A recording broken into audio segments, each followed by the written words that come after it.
First time na bumisita ni Jacqueline sa Baguio City at isa sa kanyang unang binisita ang Mirador Heritage and Eco Park. Bukod kasi sa ganda ng mga tanawin, makasaysayan din ang lugar.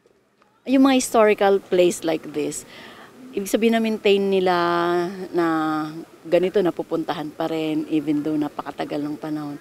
Maganda yung ginawa ng LGU. Kasi nakikita pa natin hanggang sa next generation makikita pa rin. Sana ma-maintain palalo ng mas maganda. Ayon sa Vice President ng Mirador Jesuit Villa Complex na si Father Rene Havillana, naging saksi ang parke sa pagkalugmok at muling pagbangon ng lungsod noong World War II. Patunay dito ang mga larawang kuha mula pa noong taong 1905. When Americans were strategizing on the creating Baguio as a city, the big question was, how do you create it as a city? Kailangan mo ng tao. The Jesuits already owned this property in 1905. We owned Mirador 4 years ahead of the city charter of Baguio. Kumbaga, the presence of the religious here at mga rich people who committed themselves to Baguio gave birth to Baguio. Kung wala yung mga commitment na yun, there is no Baguio City to talk about. Dahil sa kontribusyon ng Mirador Jesuit Villa Complex at Grotto of Our Lady of Lourdes sa pagpreserba sa kasaysayan at kultura. 2, 1, go! Yeah!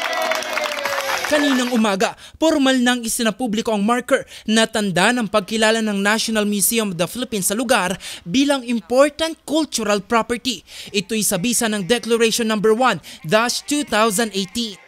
Number 1 is information and awareness. Number 2 is appreciation. And number 3 is so that the people, especially for the locals and residents, are really knowledgeable about this heritage site and how important their efforts in terms of preservation, conservation, and of course promotion. So this recognition is just para bagang alam na natin yan, para baka wag na lang natin makalimutan kasi para magkaroon tayo ng amnesia siguro ng especially after the Second World War. Iginawad ito matapos ang malalimang pag-aaral ng mga eksperto mula sa National Museum of the Philippines at naaprubahan taong 2018. Pero naudlot ito dahil sa pandemya.